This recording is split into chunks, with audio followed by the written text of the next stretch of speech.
Hello, welcome to White Birch Tarot. This reading is for Tuesday, November 14th, and the next couple of days after that, because we have the Sun and Mars are both in, at the tail end, well, not the tail end, but like 20 and 21 degrees Scorpio, exactly opposite Uranus in Taurus at 21 degrees. So we have the Sun, which is our self, our whole self, you know, your shadow side and your bright side, everything, all the Sun is like you, all the parts of you, your consciousness, everything. And Mars is your desire, your purpose, especially when it's with the Sun. It's like, what are you doing here? What is your reason for living? What are you excited about? And they're opposing Uranus, which is sudden change and also higher thinking. It's the collective consciousness, and not to be confused with the collective unconscious, which is Neptune. And it's also sudden realizations about things and clear sight, and it's the future oriented, and it's in Taurus, which is very practical and earthy, which is actually kind of unlike, well, Uranus isn't very earthy, okay? It's an air sign. It's an air planet. I mean, it's a planet. It rules Aquarius, which is an air sign. And Aquarians are actually, they can be very flaky and very forward-thinking and very eccentric, but the ones that I've known usually have a very grounded, responsible, practical side, which is interesting. Of course, Aquarius is ruled by Saturn and Uranus, so perhaps that comes from the Saturn part. But anyway, I wanted to start with I was going to do some funny quotes because the world is such a mess right now. So I chose two, and then I just realized they're both very dark humor, but I couldn't find anything that was really funny. So this one is from the author David Mitchell, from one of his novels, and he said, "Life is a terminal illness." Okay, he's right about that, I guess. And this is from a novel by Elizabeth Strout, S-T-R-O-U-T, and she said, "He would rather melt in an atomic blast than be stuck in an underground shelter with his wife." Those are both from novels. So if you've never read Diana Norman, I was trying to find a quote. She had the most brilliant quote about war and how men are confused by the fact that the women don't seem to understand the concept of honor in war. And she said, yeah, they're right. Because I was listening to the news tonight. I wasn't going to go here, but just when someone said the word something about they broke the rules of war or something, and I was like, excuse me, if you're dropping bombs on living things on the planet even, and people and children and animals and everybody, you haven't already broken some kind of a rule? That just, my skin crawled. I had to turn off the TV. I was like, no, I can't watch this. What do they mean, the rules of war? That's an oxymoron. If you don't know what an oxymoron is, look it up. But that just, I can't even tell you how that made me feel. So I was trying to find something funny, and I was going to find that quote. Anyway, Diana Norman, I believe she passed in 2011, and she also wrote fantasy novels under, oh God, what was her pseudonym? Ariana Franklin. I love that woman. She's gone now, but her novels are, especially, I shouldn't go on about this, but she has a trilogy about this one character. I can't think of the woman's name. They're called A Catch of Consequence. Let me think. The Sparks Fly Upward and Taking Liberties. And I might have the last two in the wrong order, but oh my gosh, that trilogy is so much fun to read. If you like to read, go for it. Okay, so I was thinking about Sagittarius season because I was going to do a reading for every sign, and then I thought, Scorpio season's almost over. So in a little over a week, or about a week, the sun's going to move into Sagittarius. Mercury's already in Sagittarius. Mars is going to move in. So I thought I'll just wait and do one for Sagittarius season. But so tonight, as I said, the Sun and Mars are conjunct. They're just only 1 degree apart, and they're exactly opposite Uranus. So I thought, let's just do a general one for that, and then I'll do a sign-by-sign reading for the Sagittarius energy. And it looks like perhaps some of the Sagittarius energy is already sneaking in. Mercury's already there, because we got 1, 2, 3 wands, finally some swords. That's the Uranus energy. So anyway, I was kind of looking at this and I thought, this looks difficult to interpret. And then I remembered I'm not supposed to do that before I start talking, because I just think myself out of everything. This is not about thinking. This is about intuiting and thinking, both.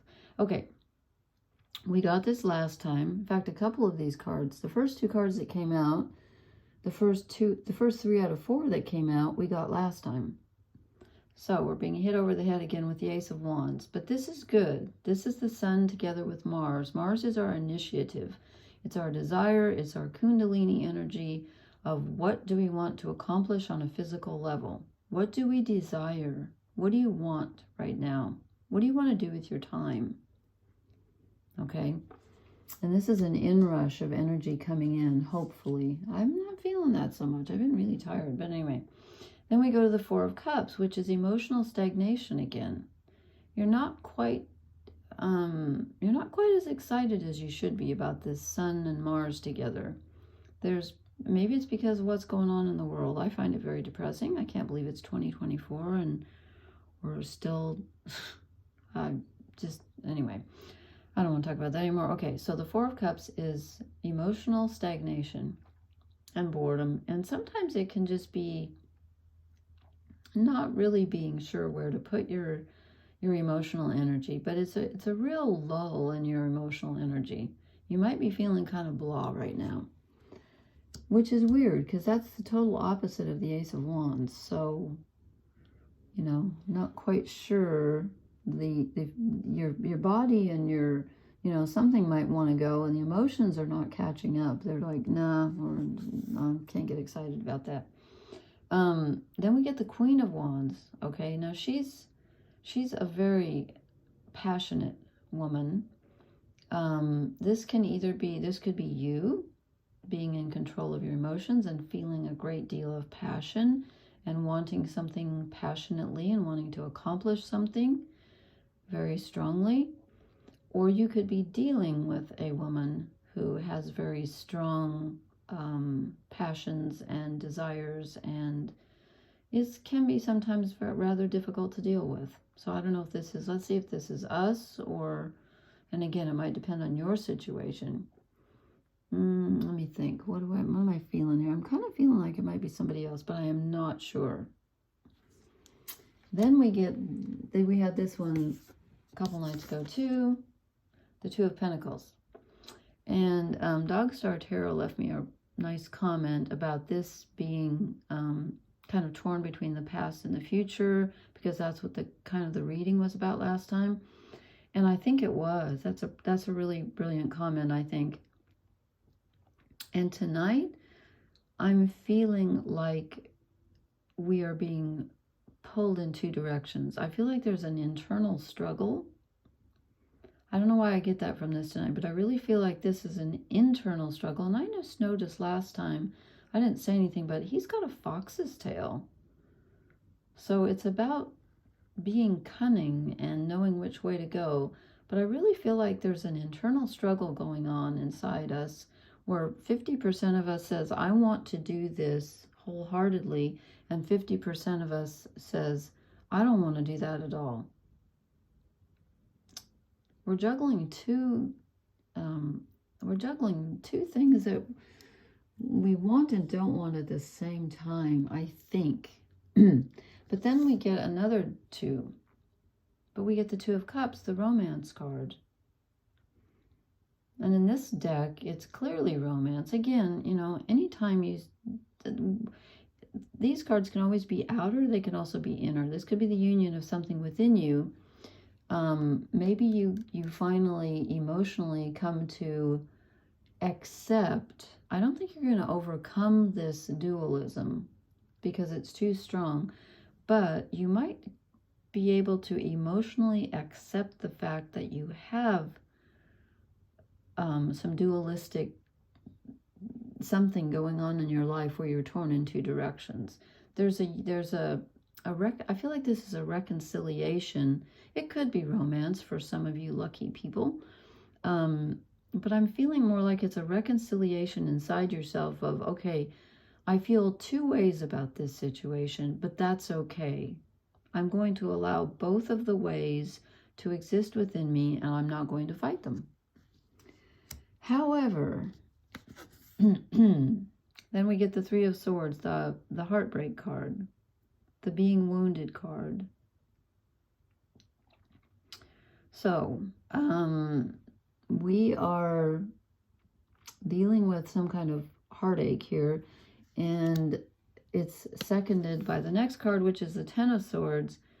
Something was so wounding that it's put you out of action. It's literally just like stopped you in your tracks, and you just are feeling overwhelmed, and you're saying, I can't take anymore. I think I'm going to have to stop this.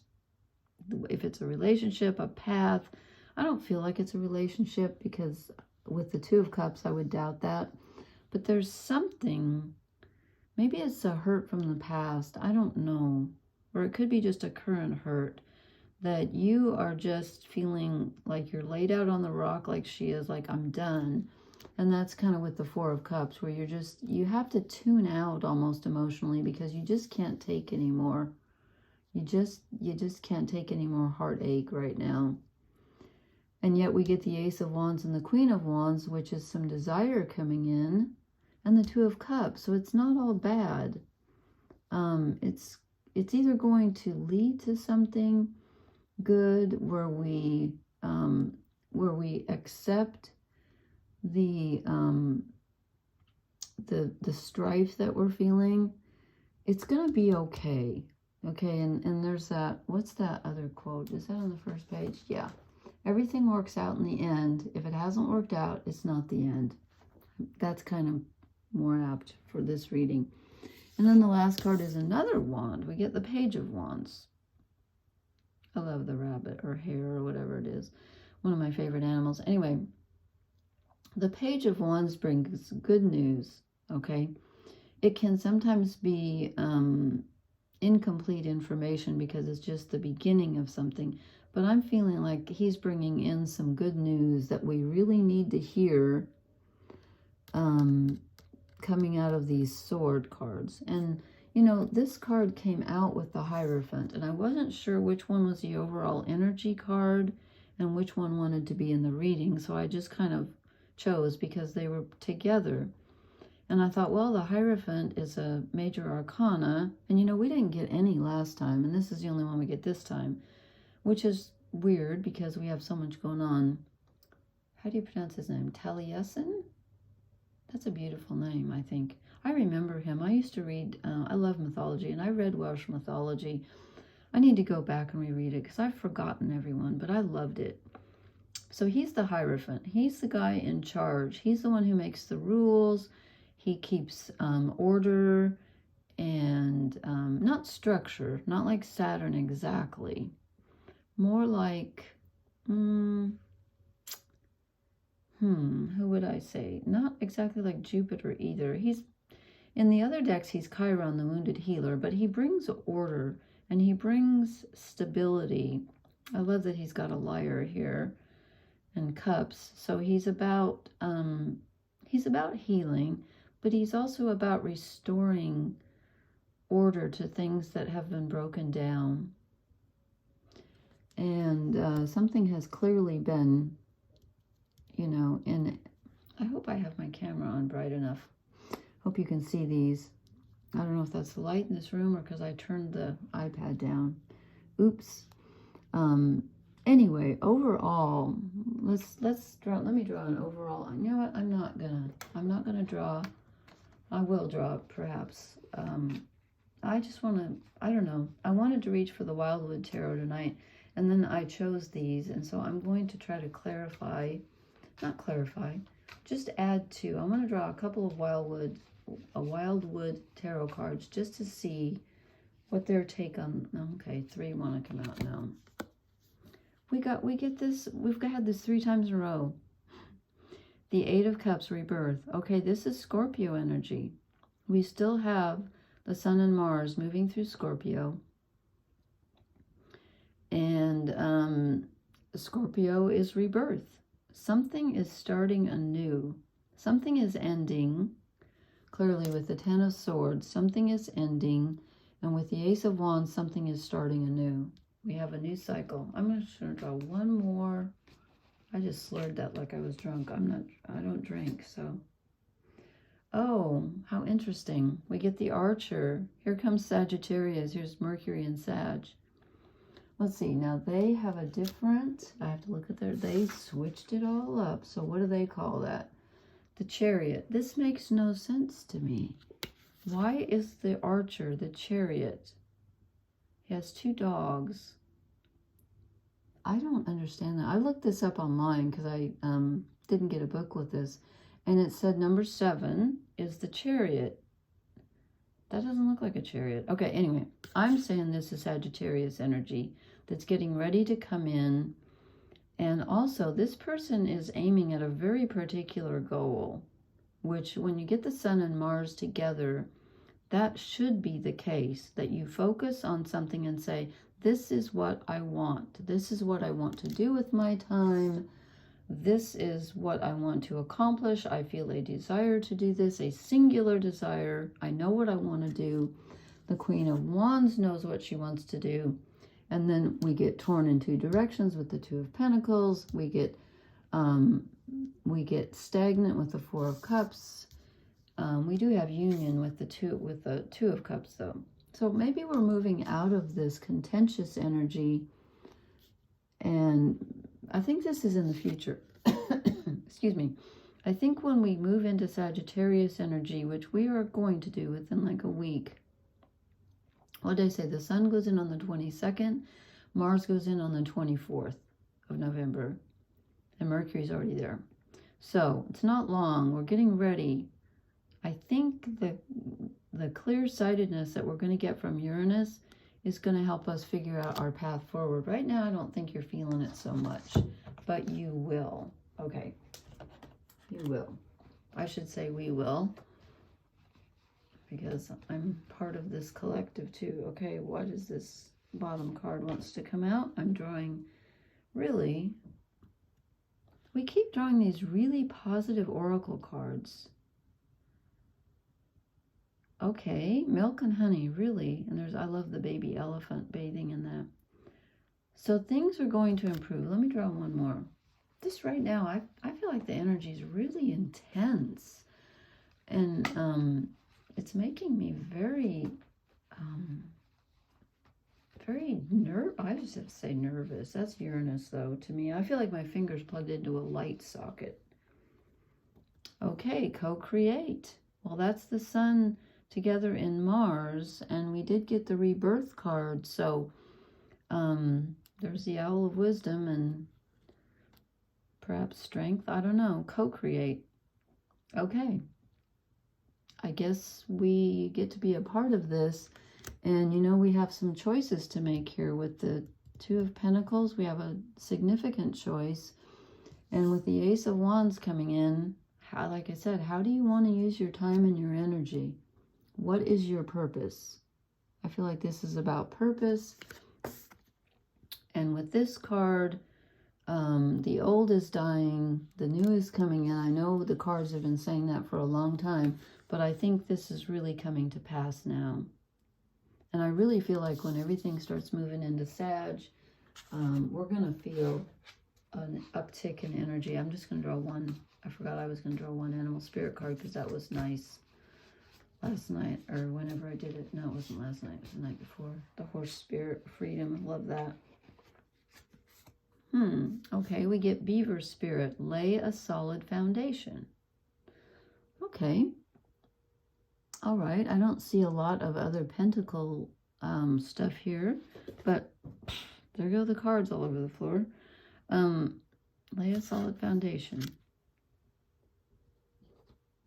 You know what? No, there's too many. Okay, just quickly. This one, mouse spirit, tend to the small things. Okay. I don't know if that's really was for tonight or not, but it fell out, so I'll take it. Just in case. It might be a message for one of you. Okay, thank you so much for listening. Please hit the like, share, and subscribe buttons. I think I forgot to put in I don't know how to put in the description permanently that I'm open for private readings if anybody's interested. I don't want to have to type in my email every time, so I have to figure out how to put that in the... I'm so bad at this technology. Anyway, thank you, and blessings to everyone, and I will talk to you later. Good night.